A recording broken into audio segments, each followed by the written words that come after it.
Next in Wine News.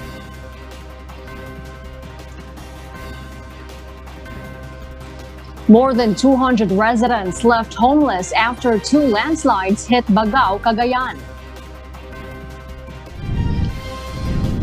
The National Disaster Risk Reduction and Management Council recommends placing the entire Luzon region under a state of calamity.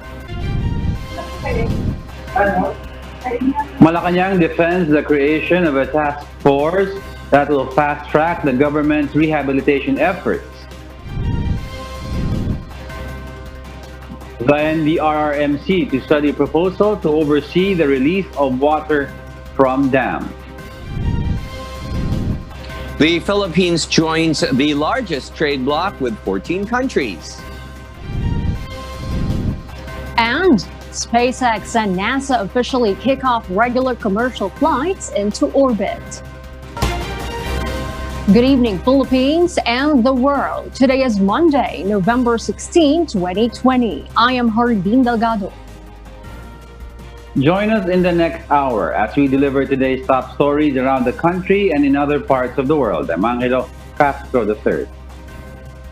We are also seen in 1,935 satellite monitoring centers nationwide and via live streaming worldwide through the UNTV News and Rescue social media accounts and our website, untvweb.com. I am William Theo. First in the news, the National Disaster Risk Reduction and Management Council, or NDRRMC, approved a resolution recommending to President Rodrigo Duterte to place the entire Luzon under a state of calamity following the widespread damage caused by Super Typhoon Rolly and Typhoons Quinta and Ulysses. The NDRRMC approved the declaration during an emergency meeting, which also discussed the impacts of the recent typhoons and early recovery actions. Based on NDRRMC guidelines, a president's declaration of states of calamity may warrant request for and acceptance of international humanitarian assistance upon the recommendation of the NDRRMC. Local government units will also have easier access to funds for relief and rehabilitation efforts with this declaration. Several provinces in Luzon have been placed under a state of calamity due to the extent of devastation caused by the 3 successive storms in recent weeks. At least 67 people have died and thousands have been displaced after the typhoon slammed the Philippines.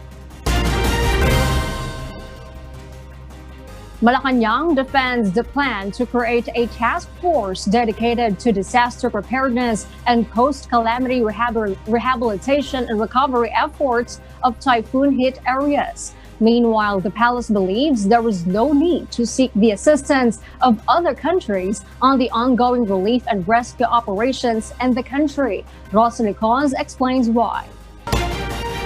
Critics are questioning the plan of President Rodrigo Duterte to create a new task force that will focus on the rehabilitation efforts of typhoon-stricken areas. Malacanang defends the action of the president and insists it is not in conflict with the mandate of the National Disaster Risk Reduction and Management Council, or NDRRMC. The task force will be named Build Back Better Task Force, to be led by Executive Secretary Salvador Medialdea, and the cabinet members of President Duterte will be the member agencies. Let's give it a chance. Wala pa naman, no? Let's see what kind of a difference this EO will make as delivery of quick responses to and rehabilitation efforts in calamity-stricken area. Currently, the palace is drafting an executive order to create a task force that will focus and develop expertise on post-disaster resilience and recovery of typhoon-hit areas even before the enactment of a law creating the Department of Disaster Resilience. Meanwhile, the palace believes there is no need for the Philippines to seek the assistance of other countries in the ongoing relief and rescue operations of typhoon-affected communities. Malacanang made the response to the statement of Senator Nancy Binay, who said that the government needs to ask the help of the international community because local government units cannot alone undertake the burden. Hindi na po kinakailangan dahil ang UN mismo nangako na tutulungan tayo. The palace official adds because of the unprecedented floods, even high-technology equipment could not be used during the rescue operations. Parts of Luzon are reeling from the onslaught of back-to-back typhoons Ulysses and Rolly. Typhoon Ulysses, which left at least 67 people dead, brought massive floods in several regions in Luzon, especially in Metro Manila and Cagayan Valley. Rosa Licos, UNTV News and Rescue. We serve the people, we give glory to God. The National Disaster Risk Reduction and Management Council, or NDRRMC, said they are studying a proposal to oversee dam discharge protocols in times of typhoons and other natural calamities. Ray Pelayo will tell us why. Interior and Local Government Secretary Eduardo Año believes that a single government entity must decide on the release of water from dams in times of typhoons and other natural calamities. During a briefing with the President in Cagayan yesterday, Año proposed the National Disaster Risk Reduction and Management Council, or NDRRMC, should approve the timely water release from reservoir to prevent massive flooding during the onset of typhoons. I think we will propose na in times of calamities sa typhoon, dapat po ay may nagkokontrol dyan kung sino, kailan bubuksan yung dam. Kasi dapat before the bagyo, pwede na po tayong magbukas. Lalo na kung mayroon tayong forecast kung gaano kalaki yung ulan na darating.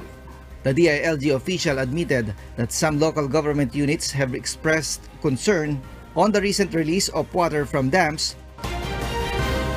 And living it up to the Bayanihan spirit, the Manila city government extends its assistance to families in the province of Cagayan still affected by floods due to the recent typhoons. Dante Amento reports. Manila City Mayor Francisco Isko Moreno Dumagoso has extended financial and food assistance to victims of Typhoon Ulysses in Cagayan Province. In a Facebook post, Dumagoso said he gave Cagayan Governor Manuel Mamba 2 million pesos for his relief efforts. But Dumagoso clarifies that the fund came from donations of some private individuals. I'm grateful to God that there are still some individuals who really wanted to help and heeded the call to help Cagayanons, the people of Cagayan. And I'm glad and happy to extend it to you that we've raised about 2 million pesos for Cagayan. The Manila City Council is also conducting fundraising efforts and is accepting relief goods to be sent to the other places in Cagayan. Buong kababaang loob, ako'y nananawagan sa lahat ng mamamayan ng lungsod. Sana mang paraan ninyo, tumulong tayo sa mga kababayan natin. Hindi natin alam at walang kasiguruhan na baka isang araw tayo mga ilangan din. Last November 13, the Manila LGUs sent 1,000 food boxes, medicines to typhoon victims in Marikina City who were severely affected by Typhoon Ulysses. Dante Amento, UNTV News and Rescue. We serve the people. We give glory to God. Meanwhile, the National Disaster Risk Reduction and Management Council, or NDRRMC, has warned the public against individuals or groups that are taking advantage of recent disasters by conducting bogus donation drives, allegedly for the victims of calamities.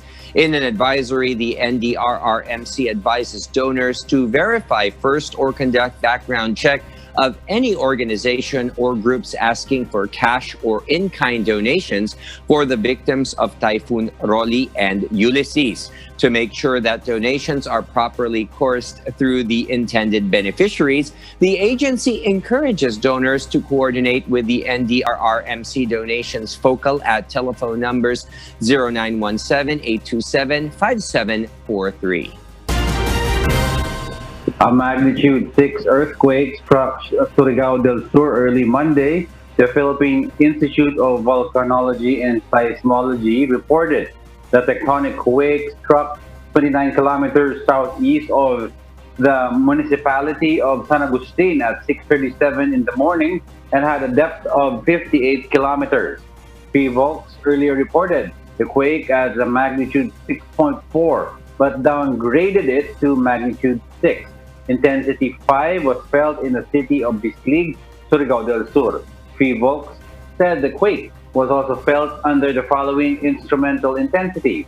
Intensity 4 in Bislig City, Intensity 3 in Gingoog City, Misamis Oriental, Intensity 2, Cagayan de Oro City, Surigao City, Surigao del Norte, and Intensity 1, Alabel, Sarangani, Coronadal, Tupi, South Cotabato, Kidapawan City, Palo, Leyte, Borongan City. According to Volks, there were no tsunami threat after the earthquake, but damages were reported.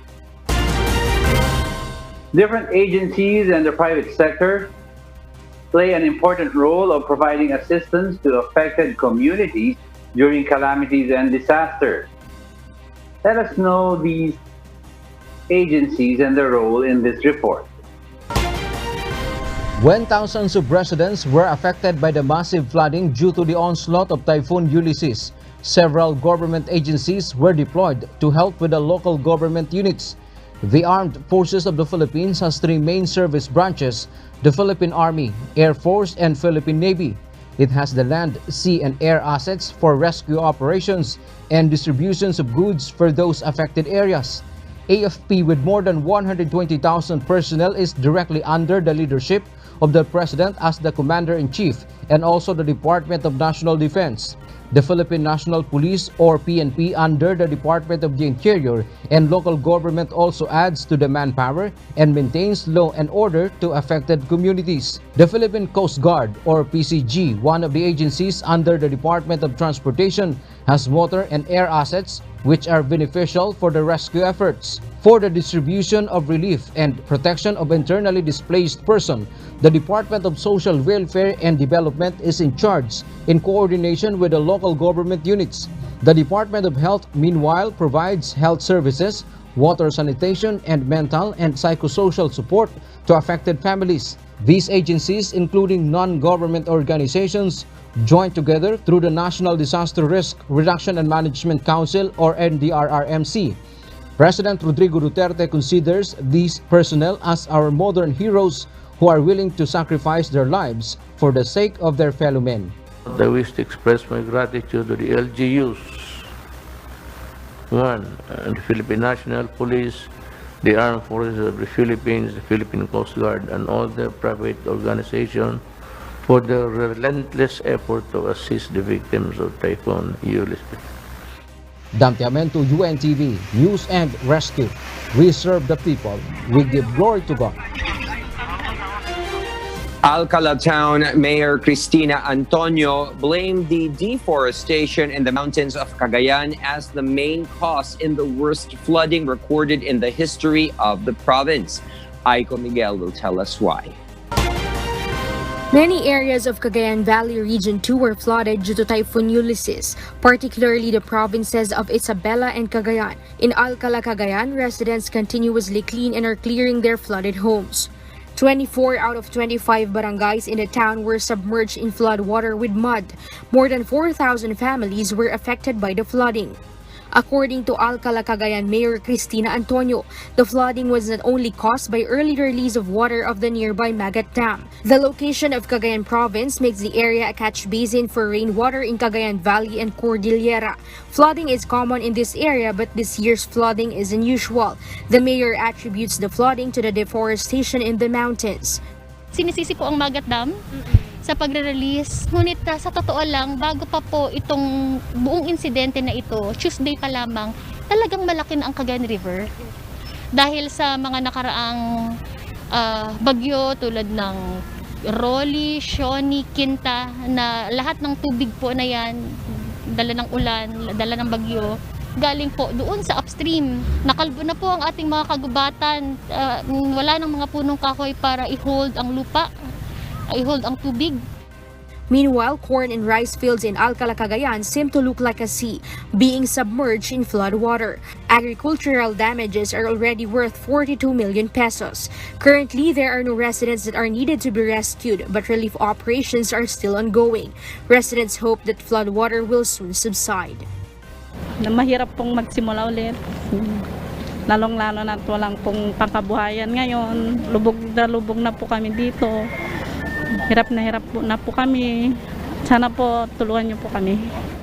Nananawagan po kami sa mga mabubuting puso dyan na pwede po sanang tumulong sa amin dito sa aming barangay dahil halos lahat po dito is lubog na po yung lubog sa baha lahat ng mga gamit. So nangangailangan po kami ng damit, especially mga tubigs po, mga ganun po, canned goods. 4 casualties are recorded in Alcala, Cagayan. 2 of them were electrocuted. According to Mayor Antonio, it seems that flood water in corn and rice fields will not subside soon. Mayor Antonio calls on the national government to help them rehabilitate the affected communities. Aiko Miguel, UNTV News and Rescue. We serve the people. We give glory to God. More than 200 residents in Bagao, Cagayan are still staying in evacuation centers following the rampage of Typhoon Ulysses last Friday.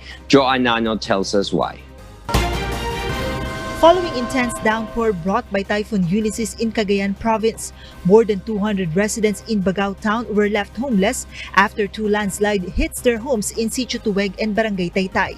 According to the residents, the incident happened when most of them are already asleep. Mag-alas 2 ma'am ng madaling araw, bigla na lang gumlaw-galaw yung bahay namin. Tapos akala ko lumindol lang ng konti, yun pala ma'am may biglang pumutok sa ilalim ng lupa. Yun, dire-diretso na yun ma'am na bumaba na yung lupa. Sabi ko, lindol, sabi ko. Tapos nung pagganyan ko ng pader namin po, nagbiyak po yung namin, sahig po namin. They immediately evacuated with their family in Tuweg Elementary School and were not able to save their belongings.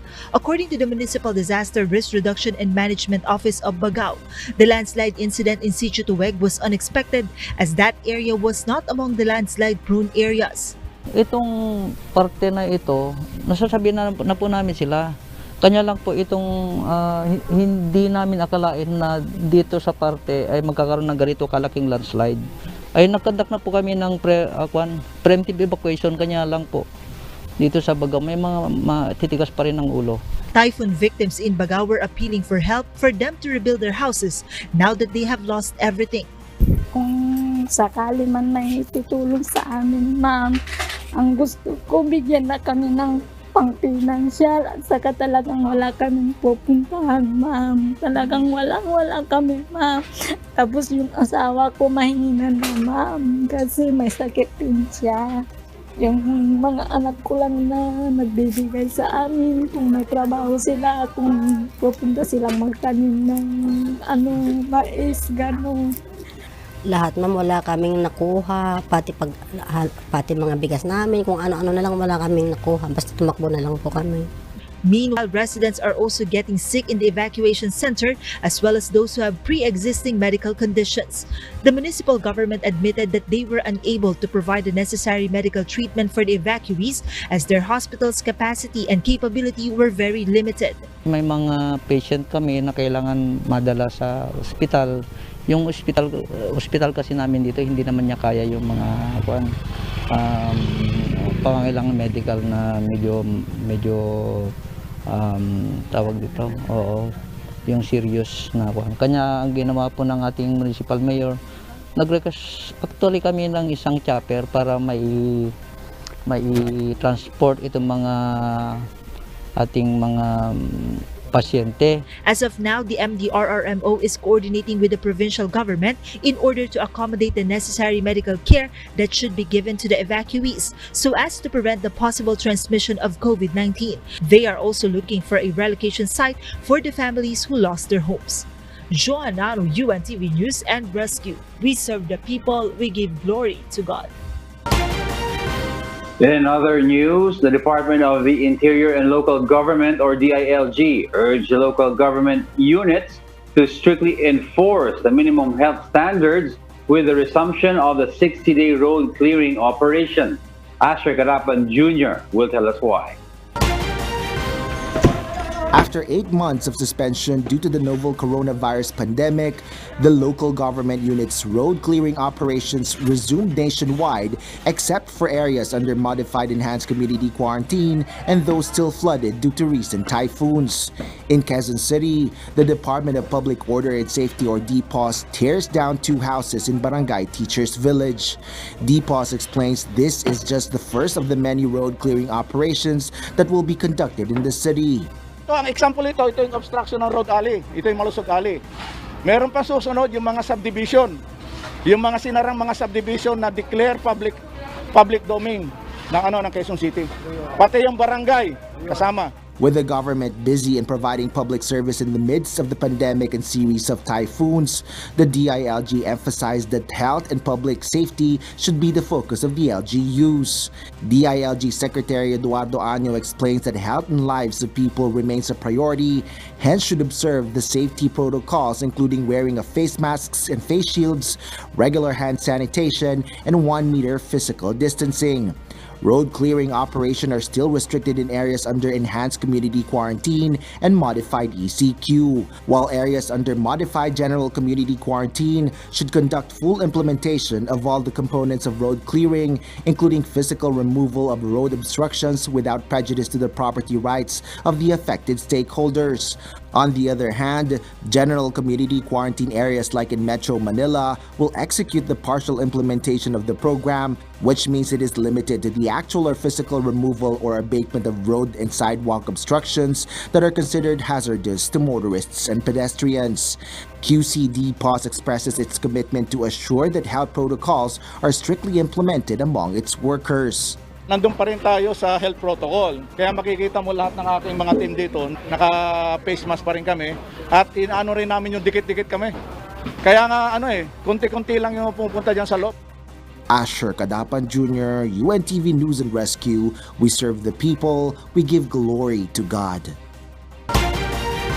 Malacanang distanced itself from the decision of former Speaker and Davao del Norte 1st District Representative Pantaleon Alvarez to resign from the ruling Partido Demokratiko Pilipino, Lakas ng Bayan or PDP Laban.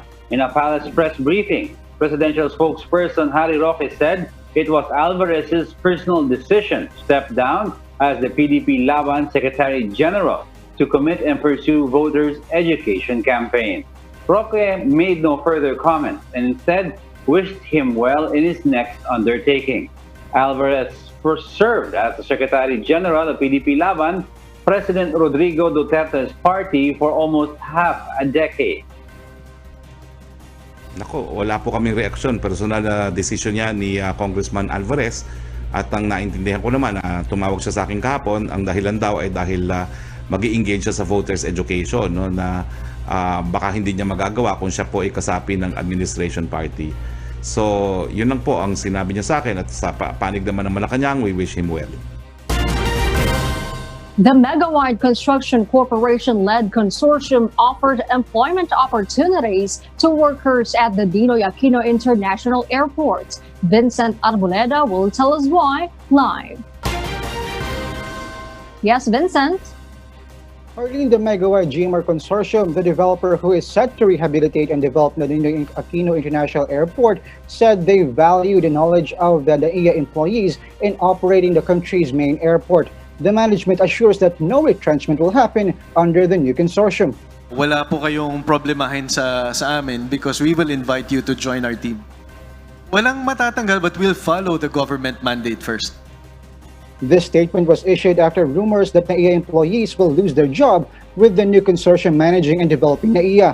Instead, Megawide management says upskilling may be conducted, just like what they did to employees of Mactan Cebu International Airport. The Megawide GMR Consortium plans to rehabilitate NAIA and turn it into a world-class airport. The entire project costs 109 billion pesos, with the concession lasting up to 25 years. Phase 1 will deal with airside congestion and terminal improvements to enhance passenger experience. A new terminal building will be built for Phase 2, while an elevated railway will be constructed on Phase 3. Megawide GMR says they are set to submit the financial requirements set by NEDA this week. Should it be approved this year, the company plans to start the project by next year despite the COVID-19 pandemic. Whilst airside congestion is a factor, the pandemic does give us a window in which we can utilize that window to help ensure that by the time traffic starts to grow again, actually many improvements will already be in place. That's the latest live. Back to you, Harley. Thank you so much, Vincent Arboleda, reporting live. Meanwhile, Philippine National Police Chief Police General Debold Sinas resumes the normal work schedule of all offices inside Camp Crame. The new PNP chief also will not impose a lockdown to police stations with confirmed COVID-19 infections. Leia Ilagan will tell us why. Philippine National Police Chief General Debold Sinas resumes the 9-hour work shift policy inside Camp Crame as the alternate work schedule affects the service of the police force. Under the alternate work schedule, a policeman is given 7 days of work and 7 days day off. PNP Chief Police General Sinas says the duties of the policemen in giving public service were affected by the schedule. New normal for the PNP should be doing your usual activities, your daily activities in the pursuant of your furtherance for your accomplishment, for your missions, for your tasks, with a strict observance of the different DOH protocol. Sinas adds they will no longer impose a lockdown in police stations with positive COVID-19 cases. Nililinis lang natin yan. Pagkalinis, kung kulang ng mga opisyal at tauhan, lagyan po natin para tuloy-tuloy po ang serbisyo. Hindi na tayo pwedeng i-lockdown niya ng 5 days, 14 days. Paano naman yung serbisyo publiko po? Sinas adds the stations will need internal strategy to look onto the health of the policemen that will be headed by the PNP Health Service. If there is unit with overcrowded personnel, they will transfer some of them where they are much needed. Ibaba natin sila. Ibigay natin doon sa mga estasyon na kailangan ng tao. Sinas asked for the cooperation of all PNP personnel for his leadership. Leia Ilagan, UNTV, News and Rescue. We serve the people, we give glory to God. 1,738 new COVID-19 cases were reported Monday by the Department of Health, pushing the country's total to 409,574. There were 45 new recoveries, bringing the number of recovered patients nationwide to 374,366, which is 91.4% of the total cases. However, 7 new fatalities were recorded, hiking the death toll to 7,839. Davao City has the most number of the new confirmed COVID-19 cases with 140.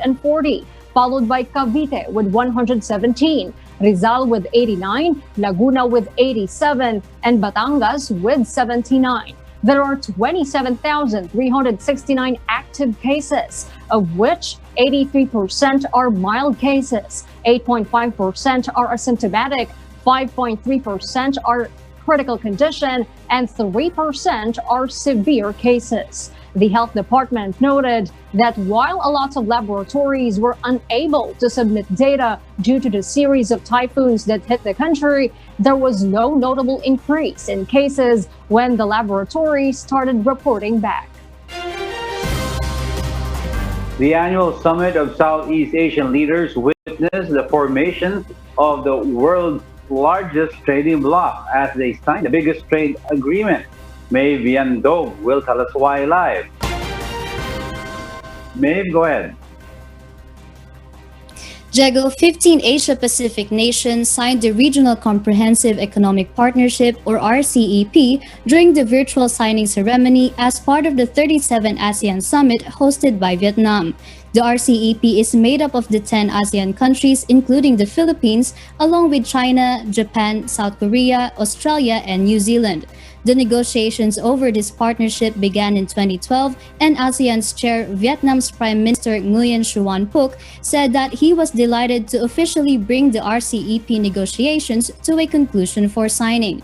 From the joint leaders' statement on the RCEP, this agreement demonstrates their strong commitment to supporting economic recovery, inclusive development, job creation, and strengthening regional supply chains, and support for rule-based trade and investment arrangement.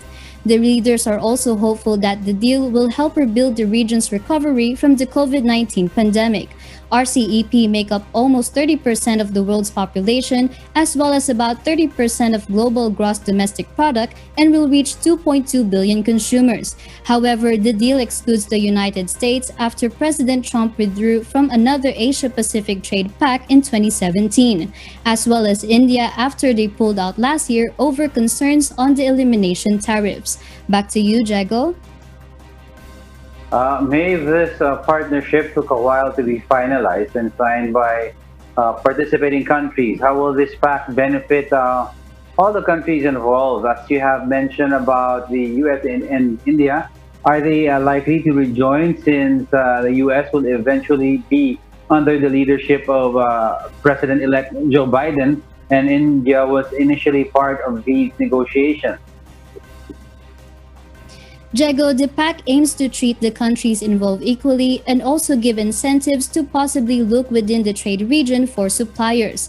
The RCEP is also expected to lower tariffs across the region in the coming years. Singapore's Trade and Industry Minister Chan Chun Sing also explained that it would be much harder to do bilateral or trilateral trade deals without the RCEP. The group will also be in close consultation with the U.S. Meanwhile, ASEAN leaders also said that the door remains open for India and that they will take their economy into account due to their existing economic links. Jago? Yes, thank you for that report. May Vian Dog reporting live from Australia. The Department of Trade and Industry, or DTI, said industries can take advantage of the recently signed Regional Comprehensive Economic Partnership, or RCEP, which has been dubbed as the biggest free trade deal in the world. Trade Secretary Ramon Lopez said the trade agreement will improve the country's export competitiveness, key products of interest, such as agricultural products, automotive parts, and garments. It will also provide wider accumulation for certain products such as canned tuna and preserved fruit. RCEP also provides a platform to encourage more investment and service providers in vital sectors such as manufacturing, creative sectors, financial services, research and development, IT BPO, and energy, among others. The agency adds other benefits expected from the trade pact include simplified and business-friendly customs procedure for trade, time-bound consultations for resolving issues and concerns on trade measures, enhanced cooperation on e-commerce, and stronger protection and enforcement of intellectual property rights. President Rodrigo Duterte is scheduled to participate in the virtual Asia-Pacific Economic Cooperation, or APEC, leaders meeting on Friday. Presidential spokesman Harry Roque said President Duterte would join two sessions during the summit, which is being hosted by Malaysia. Leaders are expected to discuss ways to address the health and economic impact of the COVID-19 pandemic and the new vision for APEC as a forum beyond 2020. Magsisimula po to sa gabi. Magkakaroon po sila ng leaders sa family photo ng gabi. Pagkatapos po magkakaroon sila ng dalawang session, no? Na kung hindi ako nagkakamali, maikli lang naman po yung mga session, no? Yung session 1, session 2, tapos magkakaroon sila ng break, tapos final session, no? So, ang schedule po mga alas 7 o almost alas 8 na sila magsisimula, magtatapos po sila ng alas 10, at syempre po, this is online. Meanwhile, following the lashing of series of typhoons amid the pandemic, lawmakers want to ensure that the 2021 national budget will respond to the immediate needs of the country. Senate President pro tempore Ralph Recto said the government should fast-track the release of the calamity funds this year. Senate Finance Committee Chair Sonny Angara cited the data of the Department of Budget and Management that there were still 8.6 billion pesos remaining in the calamity funds. Kawawa yung taong bayan, no? We see it every day on TV over the last few days. But we hope that they're able to spend the remaining calamity funds with dispatch. Because people who lost their jobs, got sick because of the pandemic, and then lost their homes, cannot wait till January for assistance.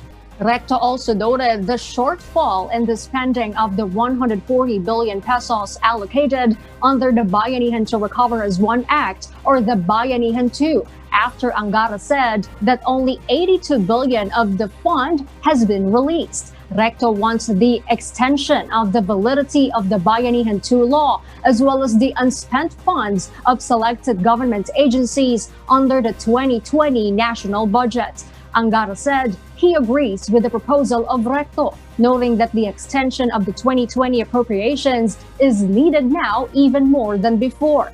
He adds they are taking up the increase of the calamity funds for next year, including the quick response funds of various agencies, up to at least 26 billion pesos. Recto also proposes the possibility of crafting a third Bayanihan law.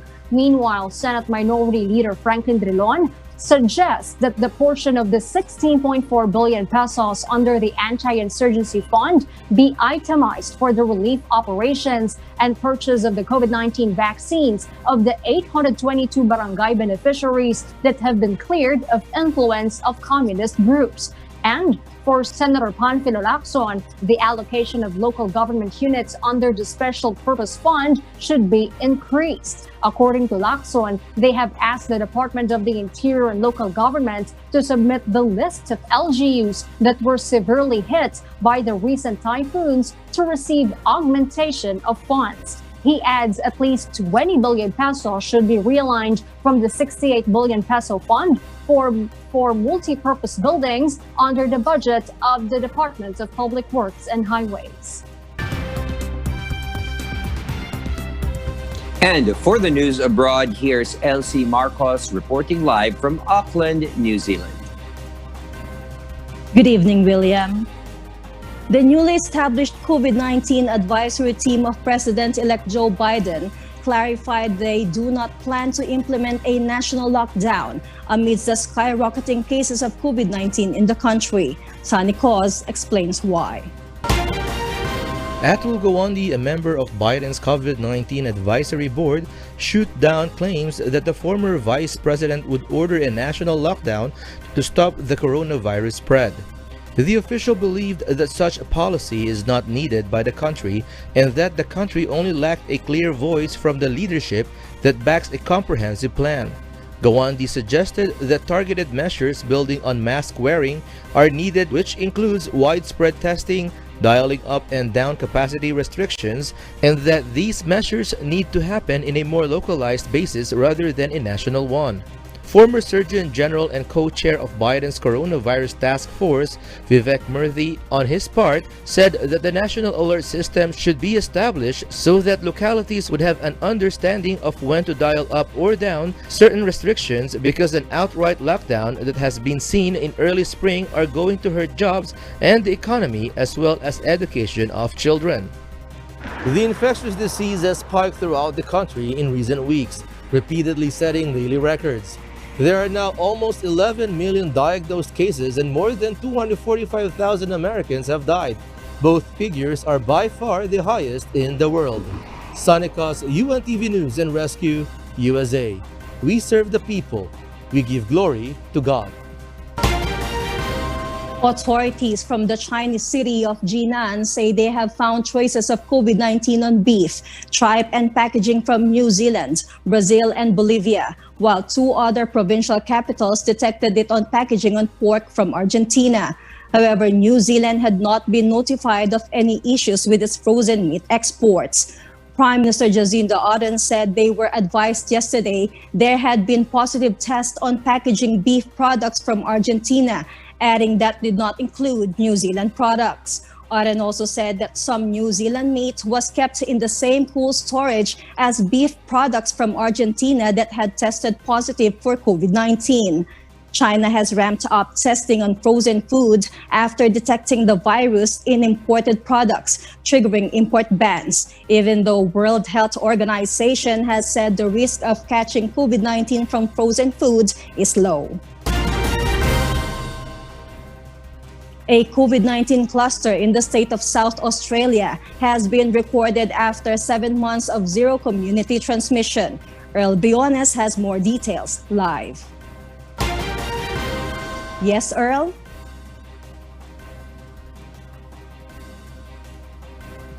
17 new COVID-19 cases have now been linked to a cluster in Adelaide's northern suburbs, coming from a large family group with members working in high-risk quarantine hotel, aged care facility, healthcare establishment, and in a major prison facility.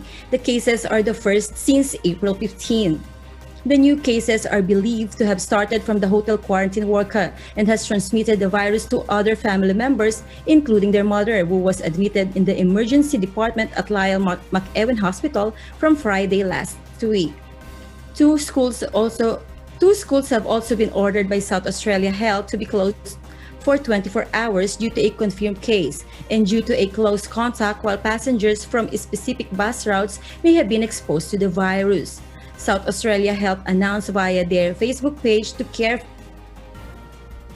monitor if they develop COVID-19 symptoms. No self-quarantine is required. South Australia Premier Stephen Marshall also announced some new restrictions and will most likely be in place for the next 2 weeks. As of midnight tonight, we will have a direction which specifically prohibits activities at gyms, recreation centres, trampoline and play cafes. These will close. First of all, with regards to international flights, I would like to advise that all inbound international flights to Adelaide have now been suspended at our request for the remainder of this week. Our priority is ensuring that we have enough Medi-hotel capacity to meet any local quarantine requirements. Funerals are now capped to 50 people, while church gatherings, pubs, cafes, and hospitality will be capped at 100, following 1 person 4 square meters as density limit. However, wearing a face mask remains as advice only and not made mandatory. Meanwhile, the rest of the Australian states and territories have announced different specific quarantine and testing measures for people arriving from South Australia. While New South Wales remained to have open borders and no quarantine restrictions have been imposed on South Australian travellers, nearby state of Victoria declared South Australia as hotspot, and travellers arriving at Melbourne Airport will be interviewed and may be required to undergo rapid testing.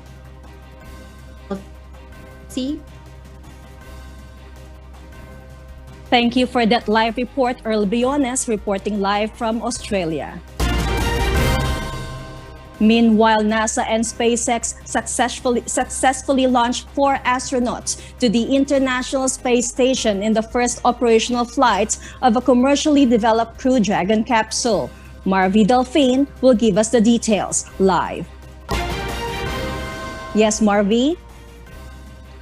LC, SpaceX's Falcon rocket has successfully blasted off at 8:27 a.m. Philippine time from NASA's Kennedy Space Center in Florida for its 6-month mission to the International Space Station and is due to reach ISS after 27.5 hours.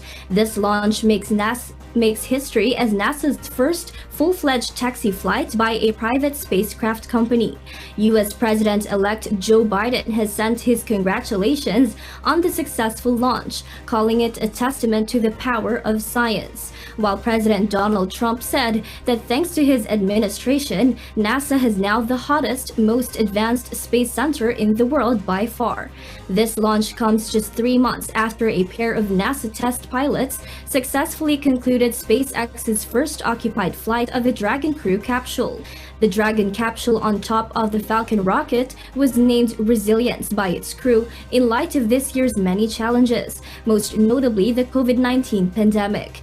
The astronaut crew now on board comprised 3 Americans and 1 Japanese, all but one of them former space station residents. The crew, led by Commander Mike Hopkins, a U.S. Air Force colonel, includes physicist Shannon Walker and Navy Commander and rookie astronaut Victor Glover, who will be the first black astronaut to spend an extended period aboard the space station, while Japanese astronaut Soichi Noguchi will become only the 3rd person in history to leave Earth in 3 different types of space vehicle. The flight to the space station is set to be entirely automated, although the crew can take control if needed. Elsie? Thank you, Marvy Delphine, reporting live. And those are the reasons behind the news here in New Zealand and in other parts of the globe. Back to you, William. Thank you, Elsie Marcos, reporting live from Auckland, New Zealand. The Department of Public Works and Highways, or DPWH, has honored 2 members of its quick response team for sacrificing their lives while performing their duty during the onslaught of Typhoon Ulysses. DPWH Secretary Mark Villar said the 5-man team went to the site in Banawe, Ifugao to clear the roads of mud and rocks brought by the landslides during the typhoon. Due to the heavy downpour, the team were forced to take refuge in a nearby house. However, a landslide pushed the house down the slope, burying most of the team. The bodies of the 2 members, driver Joel Churig and laborer John Duklog, were retrieved, while search and rescue operations are ongoing to find the bodies of the other 2 members, engineers John Limo and Julius Gulayan. The 5th member, laborer Jacob Ginyan, managed to survive. Villar lauded the sacrifice of the DPWH personnel and offered his condolences to the loved ones of the victims. He also reminded the rest of his personnel to exercise caution during rescue operations. And those are the reasons behind the news, November 16, 2020. I am Harleen Delgado. Reasons we deliver to you as they unfold. I'm Angelo Castro III. Because we need to know, we will always ask why. I am William Theo. We serve the people. We give glory to God.